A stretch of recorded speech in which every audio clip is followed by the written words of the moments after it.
Pembacaan Alkitab 19 Februari, Keluaran 23 hingga 24, ayat 18. Peraturan tentang hak-hak manusia. Janganlah engkau menyebarkan kabar bohong. Janganlah engkau membantu orang yang bersalah dengan menjadi saksi yang tidak benar.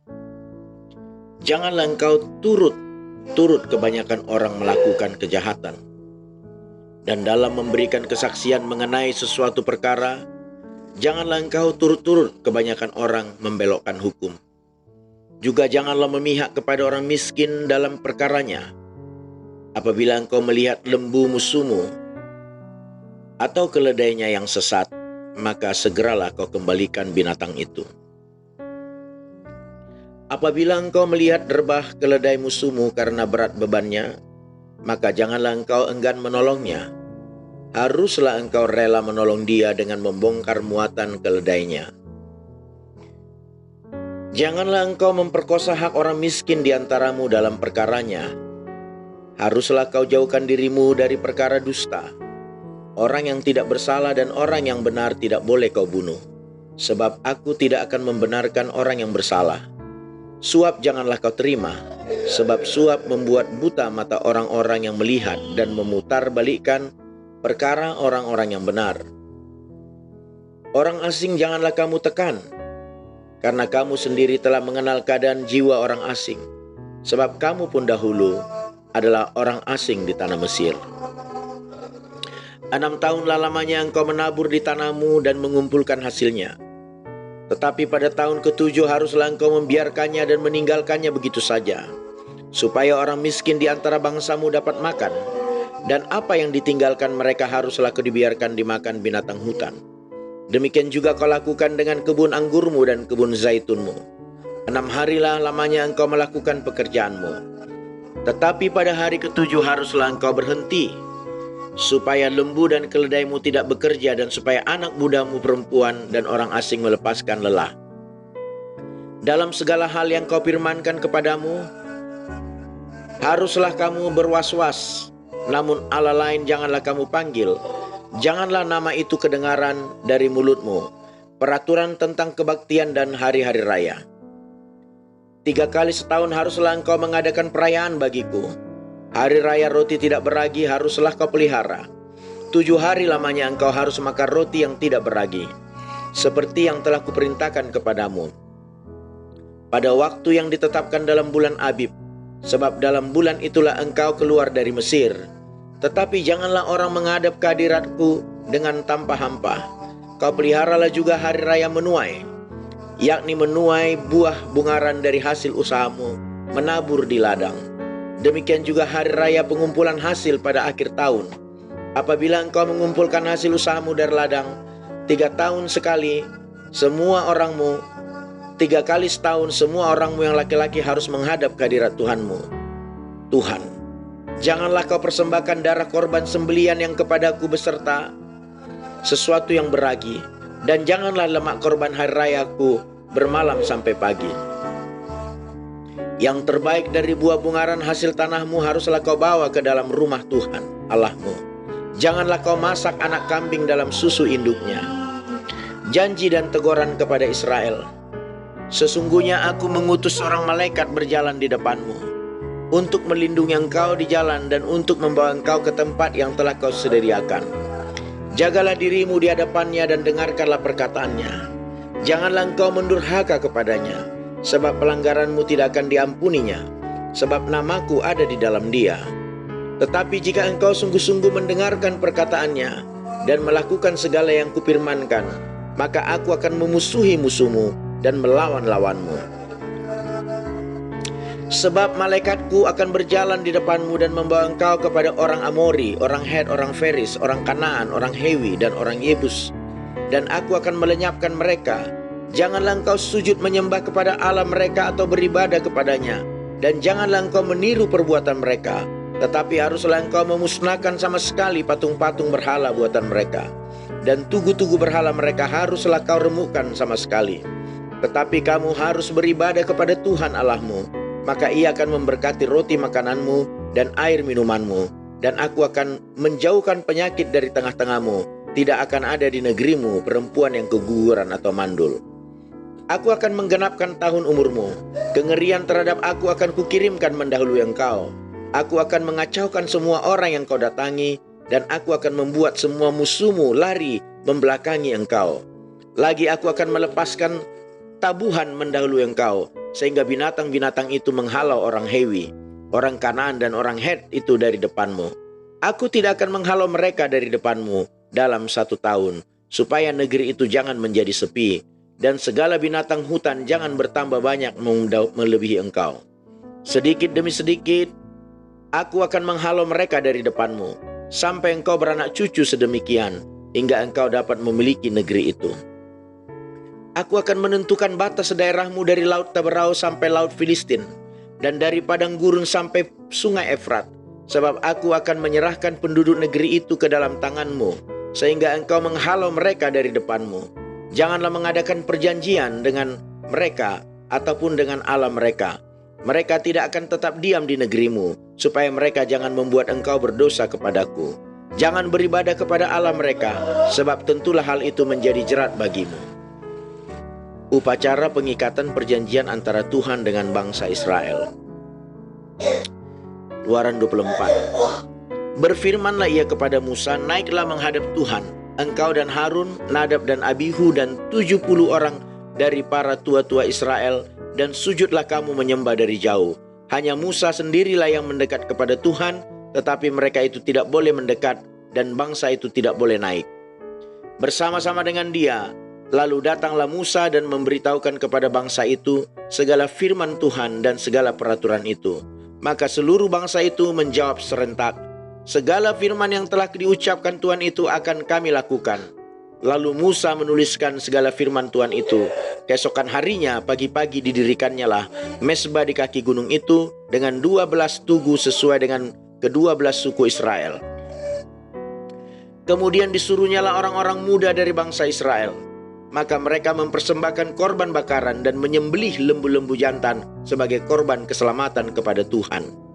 Sesudah itu Musa mengambil sebagian dari darah itu, lalu ditaruhnya ke dalam pasu. Sebagian lagi dari darah itu disiramkannya pada mezbah itu. Diambilnyalah kitab perjanjian itu, lalu dibacakannya dengan didengar oleh bangsa itu, dan mereka berkata, segala firman Tuhan akan kami lakukan dan akan kami dengarkan.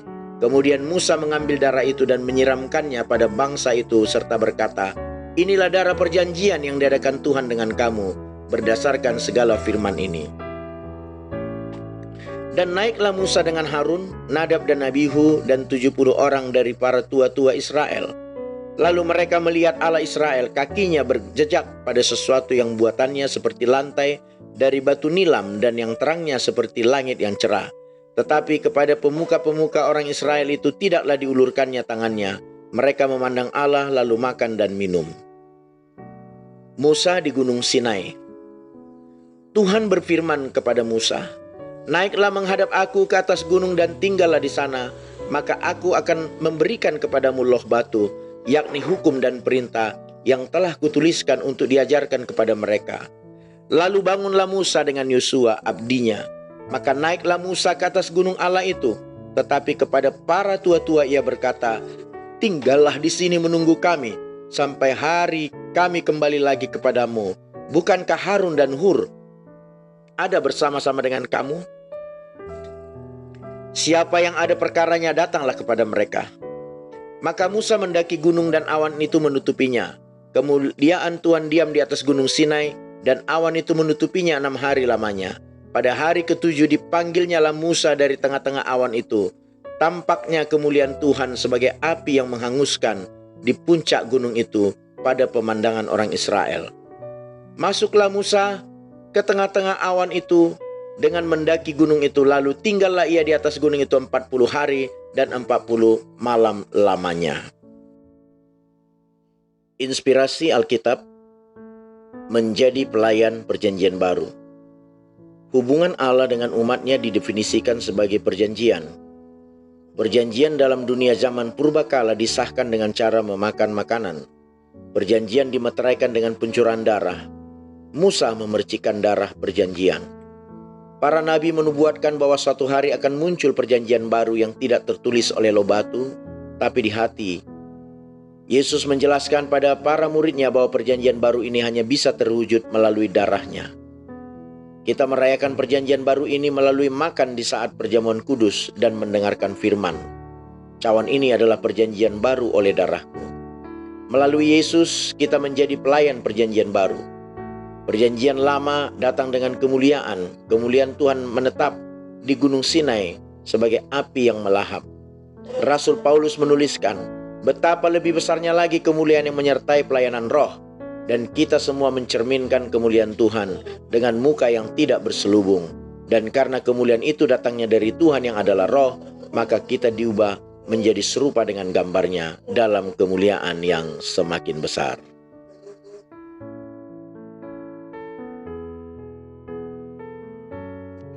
Perjanjian baru, Markus 4 hingga Markus 5 ayat 20. Perumpamaan tentang biji sesawi. Katanya lagi, dengan apa hendak kita membandingkan kerajaan Allah itu? Atau dengan perumpamaan manakah hendaknya kita menggambarkannya? Hal kerajaan itu seumpama biji sesawi yang ditaburkan di tanah. Memang biji itu yang paling kecil daripada segala jenis benih yang ada di bumi. Tetapi apabila ia ditaburkan, ia tumbuh dan menjadi lebih besar daripada segala sayuran yang lain dan mengeluarkan cabang-cabang yang besar. Sehingga burung-burung di udara dapat bersarang dalam naungannya. Dalam banyak perumpamaan yang semacam itu, ia memberitakan firman kepada mereka sesuai dengan pengertian mereka. Dan tanpa perumpamaan, ia tidak berkata-kata kepada mereka, tetapi kepada murid-muridnya, ia menguraikan segala sesuatu secara tersendiri. Angin ribut diredakan. Pada hari itu, waktu hari sudah petang, Yesus berkata kepada mereka, "Marilah kita bertolak ke seberang." Mereka meninggalkan orang banyak itu lalu bertolak dan membawa Yesus beserta dengan mereka dalam perahu di mana Yesus telah duduk, dan perahu-perahu lain juga menyertai dia. Lalu mengamuklah taufan yang sangat dahsyat, dan ombak menyembur masuk ke dalam perahu, sehingga perahu itu mulai penuh dengan air. Pada waktu itu Yesus sedang tidur di buritan sebuah tilam. Maka murid-muridnya membangunkan dia dan berkata kepadanya, "Guru, engkau tidak peduli kalau kita binasa?" Ia pun bangun menghardik angin itu dan berkata kepada danau itu, "Diam, tenanglah." Lalu angin itu reda dan danau itu menjadi teduh sekali. Lalu ia berkata kepada mereka, "Mengapa kamu begitu takut? Mengapa kamu tidak percaya?" Mereka menjadi sangat takut dan berkata seorang kepada yang lain, "Siapakah gerangan orang ini sehingga angin dan danau pun taat kepadanya?" Yesus mengusir roh jahat dari orang Gerasa. Lalu sampailah mereka di seberang danau. Di daerah orang Gerasa, baru saja Yesus turun dari perahu, datanglah seorang yang kerasukan roh jahat dan dari pekuburan menemui dia. Orang itu diam di sana dan tidak ada seorang pun lagi sanggup mengikatnya, sekalipun dengan rantai. Karena sudah sering ia dibelenggu dan dirantai, tetapi rantainya diputuskannya dan belenggunya dimusnahkannya, sehingga tidak ada seorang pun yang cukup kuat untuk menjinakkannya. Siang malam ia berkeliaran di pekuburan dan bukit-bukit sambil berteriak-teriak dan memukuli dirinya dengan batu. Ketika ia melihat Yesus dari jauh, berlarilah ia mendapatkannya lalu menyembahnya. Dan dengan keras ia bertindak, "Apa urusanmu dengan aku, hai Yesus, Anak Allah yang Maha Tinggi? Demi Allah, jangan siksa aku." Karena sebelumnya Yesus mengatakan kepadanya, "Hai engkau roh jahat, keluar dari orang ini." Kemudian ia bertanya kepada orang itu, "Siapa namamu?" Jawabnya, "Namaku Legion, karena kami banyak." Ia memohon dengan sangat supaya Yesus jangan mengusir roh-roh itu keluar dari daerah itu. Adalah di sana di lereng bukit sejumlah besar babi sedang mencari makan. Lalu roh-roh itu meminta kepadanya. Katanya, "Suruhlah kami pindah ke dalam babi-babi itu. Biarkanlah kami memasukinya." Yesus mengabulkan permintaan mereka. Lalu keluarlah roh-roh jahat itu dan memasuki babi-babi itu. Kawanan babi yang kira-kira 2.000 jumlahnya itu terjun dari tepi jurang ke dalam danau dan mati lemas di dalamnya. Maka larilah penjaga-penjaga babi itu dan menceritakan hal itu di kota dan di kampung-kampung sekitarnya. Lalu keluarlah orang untuk melihat apa yang terjadi. Mereka datang kepada Yesus dan melihat orang yang kerasukan itu duduk, sudah berpakaian dan sudah waras. orang yang tadinya kerasukan legion itu, maka takutlah mereka. Orang-orang yang telah melihat sendiri hal itu menceritakan kepada mereka tentang apa yang telah terjadi atas orang yang kerasukan setan itu dan tentang babi-babi itu. Lalu mereka mendesak Yesus supaya ia meninggalkan daerah mereka. Pada waktu Yesus naik lagi ke dalam perahu, orang yang tadinya kerasukan setan itu meminta supaya ia diperkenankan menyertai dia. Yesus tidak memperkenankannya, tetapi ia berkata kepada orang itu, "Pulanglah ke rumahmu, kepada orang-orang sekampungmu, dan beritahukanlah kepada mereka segala sesuatu yang telah diperbuat oleh Tuhan Allah atasmu, dan bagaimana ia telah mengasihi engkau." Orang itu pun pergilah dan mulai memberitakan di daerah Dekapolis segala apa yang telah diperbuat Yesus atas dirinya, dan mereka semua menjadi heran.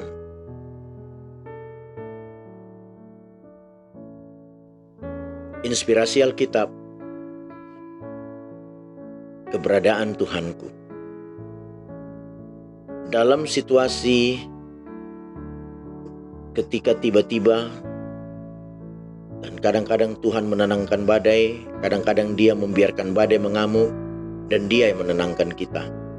Salah satu aspek yang menarik dari kisah ini adalah bahwa setelah Yesus menyembuhkan orang yang kerasukan setan dan membebaskannya, pria tersebut memohon untuk pergi bersamanya, tetapi Yesus tidak mengizinkannya.